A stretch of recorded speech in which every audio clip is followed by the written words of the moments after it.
Good morning student. बेटा हम शुरू करते हैं आपके महाभारत का चैप्टर 25।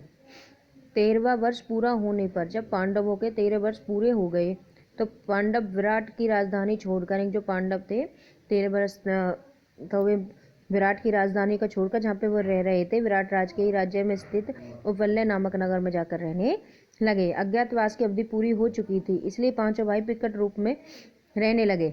आगे का कार्यक्रम तय करने के लिए उन्होंने अपने भाई बंधु तथा मित्रों को बुलाने के लिए दूत भेजे।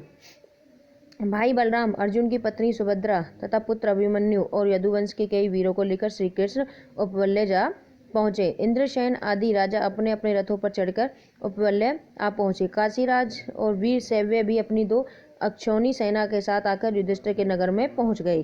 पांचाल राज द्रुपद 3 अक्षौणी सेना लेकर आए। उनके साथ शिखंडी, द्रौपदी का भाई धृष्टद्युम्न और द्रौपदी के पुत्र भी आ पहुंचे। और भी कितने ही राजा अपनी अपनी सेनाओं को साथ लेकर पांडवों की सहायता के लिए आ गए थे। सबसे पहले अभिमन्यु के साथ उत्तरा का विवाह किया गया। इसके बाद विराट राज के सभा भवन में सभी आगंतुक राजा मंत्रियों के लिए इकट्ठे हुए। विराट के पास श्री कृष्ण और युधिष्ठिर बैठे थे। द्रुपद के पास बलराम और सात्यकी और भी कितने प्रतापी राजा सभा में विराजमान थे।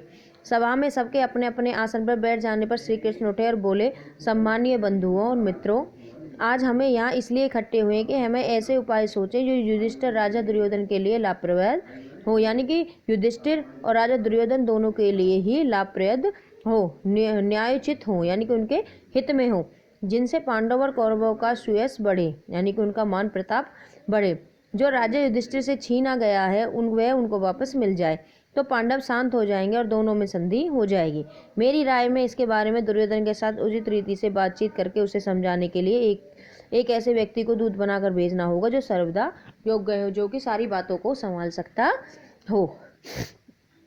तब बलराम उठे और बोले, कृष्ण ने जो सलाह दी है वह मुझे न्यायोचित लगती है।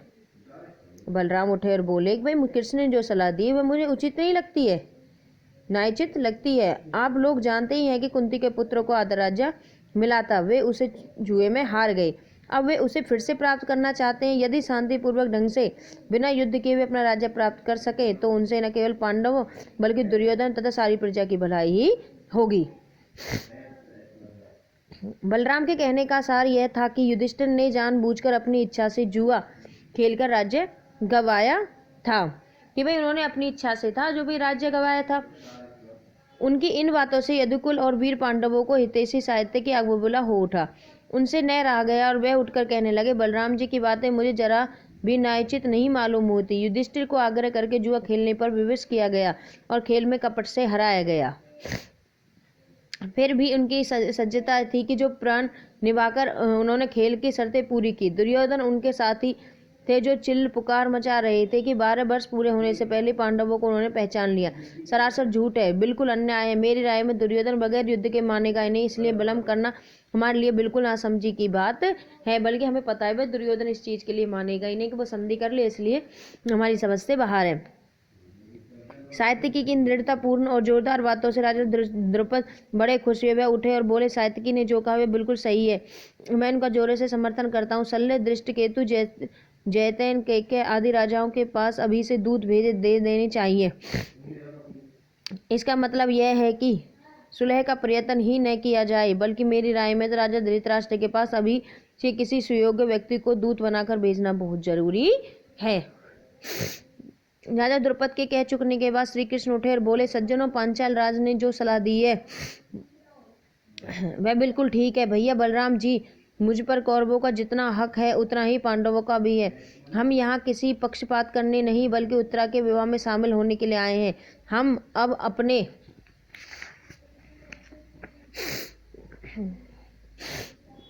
स्थान पर वापस चले जाएंगे। द्रुपद की ओर देखकर, द्रुपद राज, आप सभी राजाओं में श्रेष्ठ हैं, बुद्धि आयु में भी बड़े हैं, हमारे लिए तो आप आश्चर्य के समान है।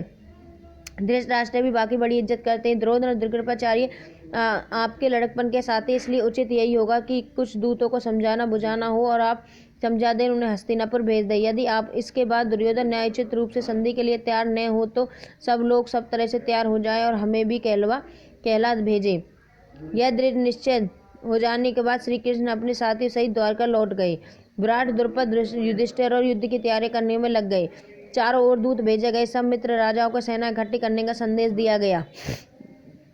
पांडवों के पक्ष में राजा लोग अपनी अपनी सेना को सज्जित करने लगे।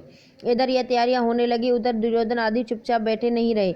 वे भी युद्ध की तैयारियों में जी जान से लग गए। उन्होंने अपने मित्रों के यहाँ दूतों के द्वारा संदेश भेजे जिससे सेना इकट्ठी की जा सके। इस तरह सारा राज्य भारतवर्ष आगामी युद्ध के कोलाहल में गूंजने लगा। शोर शराबे में अब युद्ध के में गूंजने लगा। शांति चर्चा के लिए हस्तिनापुर को दूत भेजने के बाद पांडव और उनके मित्र राजागण जोरों से युद्ध की तैयारियों में जुट गए। श्री कृष्ण के पास अर्जुन स्वयं पहुंचे। इधर दुर्योधन को भी इस बात की खबर मिल गई कि उत्तरा के विवाह से निरोचित होकर श्री कृष्ण द्वारका लौट गए हैं, सो वह भी द्वारका को रवाना हो गए। संयोग की बात तो यह थी कि जिस दिन अर्जुन द्वारका पहुंचे ठीक उसी दिन दुर्योधन भी वहां पहुंचा। श्री कृष्ण के भवन में दोनों एक साथ प्रविष्ट हुए। श्री कृष्ण उस समय आराम कर रहे थे। अर्जुन और दुर्योधन दोनों ही उनके निकट संबंधी थे, इसलिए दोनों ही बेकटक के शयनागार में चले गए जहाँ पर कि वो विश्राम कर रहे थे। दुर्योधन आगे था, अर्जुन जरा पीछे थे। कमरे में प्रवेश करके दुर्योधन श्री कृष्ण के सराहने एक ऊंचे आसन पर जा बैठा। अर्जुन श्री कृष्ण के पैताने के हाथ जोड़कर यानी उनके पैरों के पास हाथ जोड़कर खड़े हो गए। श्री कृष्ण की नींद खुली तो उन्होंने सामने अर्जुन को खड़े देखा। उन्होंने उठकर उसका स्वागत किया और कुशल पूछी। बाद में घूमकर आसन पर बैठे दुर्योधन को देखा तो उसका भी स्वागत किया और कुशल समाचार पूछे। उसके बाद दोनों के आने का कारण पूछा। दुर्योधन जल्दी से पहले बोला, श्री कृष्ण, ऐसा मालूम होता है कि हमारे और पांडवों के बीच जल्दी ही युद्ध छिड़ेगा। यदि ऐसा हुआ तो आपसे प्रार्थना करने आए हो कि आप मेरी सहायता करें। सामान्यतः यह नियम है कि जो पहले आए हैं उसका काम पहले हो। आप विद्वान जनों में श्रेष्ठ हैं, आप सबके पद प्रदेशक हैं। यदि बड़ों की चलाई हुई प्रथा पर चलें और पहले की सहायता करें। यह सुनकर श्री कृष्ण बोले, राजन, आप पहले पहुंचे जरूर है, लेकिन मैंने तो पहले अर्जुन को ही देखा है। मेरी निगाह में दोनों ही बराबर है, इसलिए कर्तव्यवान से मैं दोनों को ही समान रूप सहायता करूंगा। पूर्वजों की चलाई हुई प्रथा यह है कि जो आयु में छोटा हो उसी को पहले पुरस्कार देना चाहिए। अर्जुन आपसे आयु में छोटा है,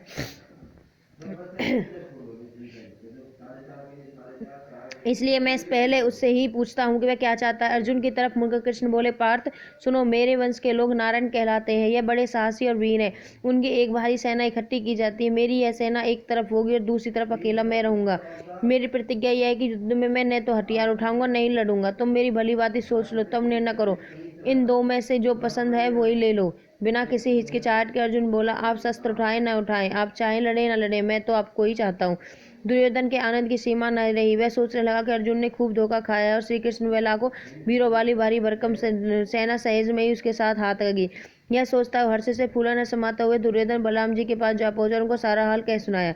बलराम ने दुर्योधन की बातें ध्यान से सुनी और बोले, दुर्योधन, मालूम होता है कि उत्तरा के विवाह के अवसर में मैंने जो कुछ कहा था उसकी खबर तुम्हें मिली गई। कृष्ण से भी मैंने कई बार तुम्हारी बात छेड़ी, उसको समझाता रहा कि कौरवों और पांडवों दोनों ही हमारे बराबर के संबंध है, किंतु कृष्ण मेरी सुने तब ना। मैंने निश्चय कर लिया कि मैं युद्ध में तटस्थ रहूंगा, क्योंकि जिधर कृष्ण न होगा उस तरफ मेरा रहना ठीक नहीं है। अर्जुन की सहायता मैं करूंगा, इसी कारण अब तुम्हारी भी सहायता करने योग्य नहीं रहा। मेरा तटस्थ रहना ठीक नहीं है।